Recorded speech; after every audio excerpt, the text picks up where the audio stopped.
Assalamualaikum warahmatullahi wabarakatuh. Hari ini saya akan membahas tentang manajemen shock pada pasien-pasien yang kita rawat di rumah sakit.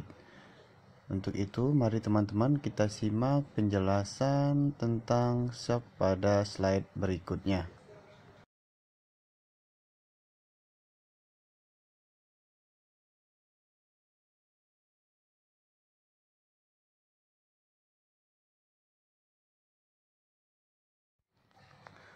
Shock adalah ketidaknormalan dari sistem peredaran darah yang mengakibatkan perfusi organ dan oksigenasi jaringan yang tidak adekuat. Tanda-tanda shock.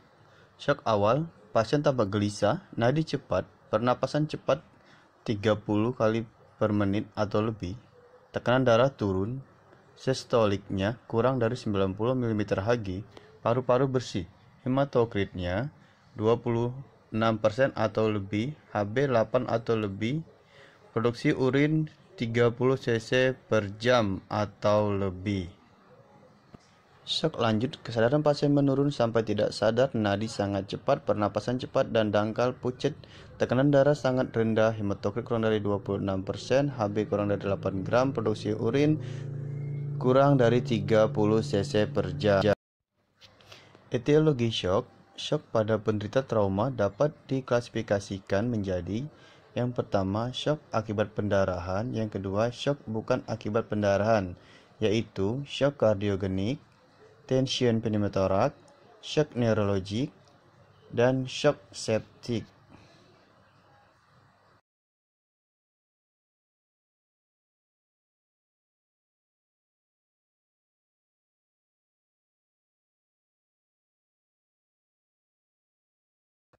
Shock hemoragik pada penderita trauma. Pendarahan adalah penyebab paling sering pada penderita trauma. Pendarahan adalah kehilangan akut volume peredaran darah. Volume darah pada orang dewasa yaitu 7% dari berat badan. Berbahaya menunggu sampai tanda-tanda shock jelas dan baru memulai pemulihan volume cairan. Resusitasi cairan harus dimulai bila tanda-tanda gejala kehilangan darah nampak, bukan bila tekanan darah menurun atau sudah terdeteksi.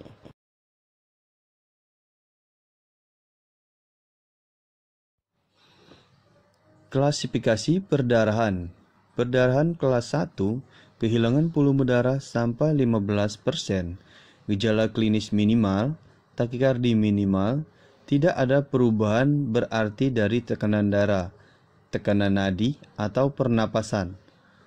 Untuk penderita keadaan sehat, jumlah darah yang hilang tidak perlu diganti.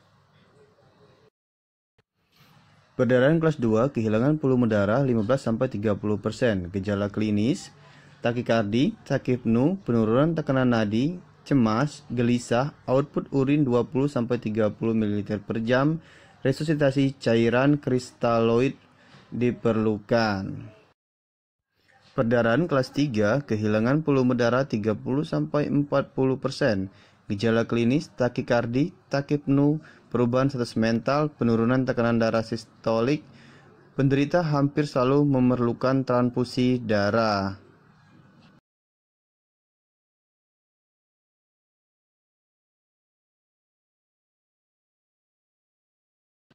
Perdarahan kelas 4, kehilangan darah lebih dari 40%, gejala klinisnya, takikardi yang jelas, penurunan tekanan darah sistolik yang cukup besar, tekanan nadi yang sangat sempit, output urin tidak ada, kesadaran menurun, penderita perlu transfusi segera dan intervensi pembedahan. Karena pelaksanaan awal shock hemoragik, pertama yaitu kita dengan menggunakan prinsip pengelolaan dasar adalah menghentikan pendarahan dan mengganti kehilangan volume yang hilang. Pemeriksaan fisik yaitu airway, breathing, kemudian sirkulasi, kontrol pendarahan pasien. Disability, pemeriksaan neurologik, itu tentukan tingkat kesadaran, pergerakan mata, respon pupil, fungsi motorik sensorik. Kemudian exposure, pemeriksaan lengkap, pakaian dibuka, periksa dari kepala sampai jari kaki, jaga atau cegah terjadinya hipotermia. Dilatasi lambung, dekompresi, Distensi lambung membuat terapi shock menjadi sulit. Distensi lambung memperbesar risiko terjadi aspirasi. Pasang NGT aspirasi isi lambung. Pemasangan kateter urin mempermudah penilaian urin, adanya hematuri dan perfusi ginjal di produksi urin. Selanjutnya, akses pembuluh darah. Segera pasang akses intravena. Pasang akses intravena paling bagus di lengan bawah. Bila tidak mungkin, dapat digunakan vena femoralis, jugularis, dan atau subclavia dengan kateter besar. Bila kateter intravena sudah terpasang, ambil darah dan kosmet pemeriksaan lab. Ambil AGD, lakukan fototoraks setelah pemasangan CVC. Terapi awal cairan, gunakan larutan elektrolit isotonik. Untuk yang pertama yaitu RL dan yang kedua yaitu NaCl. Perhitungan kasar jumlah total volume cairan adalah 3 ml cairan kristaloid dan mengganti 1 ml darah yang keluar. Lebih penting menilai respon output urin, tingkat kesadaran, dan perfusi perifer. Untuk perkiraan kehilangan cairan dan darah berdasarkan presentasi penderita, teman-teman bisa lihat pada tabel berikut. Ada klasifikasi kelas 1, kelas 2, kelas 3, dan kelas 4. Di sini dijelaskan tentang kehilangan cairannya, kehilangan darah, denyut nadi, tekanan darah, tekanan nadi, frekuensi pernapasan, produksi urin, dan sebagainya. Kemudian kita evaluasi resusitasi cairan dan perfusi organ. Kita lihat keadaan umumnya, kemudian jumlah produksi urinnya, kemudian kita lihat juga keseimbangan asam basa pada pasien tersebut. Kemudian shock non-hemoragik, yaitu shock kardiogenik, terjadi akibat trauma tumpul jantung dan tamponade jantung.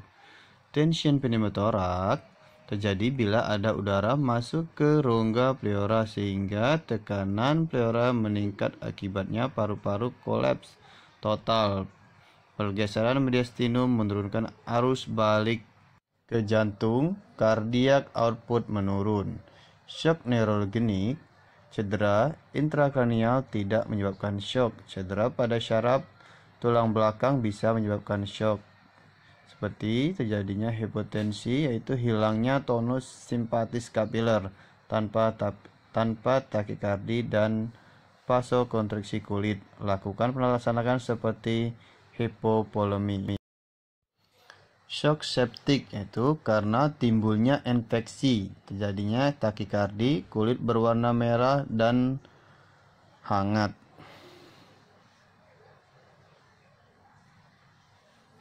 Oke teman-teman, itu saja pembahasan kita hari ini. Apabila yang suka, jangan lupa like, komen, dan share. Yang terpenting jangan lupa subscribe ya teman-teman ya. Nanti apabila ada masukan, kalian bisa memberikan masukan pada kolom komentar materi apa atau tindakan apa yang perlu kita bahas untuk berikutnya. Terima kasih. Assalamualaikum.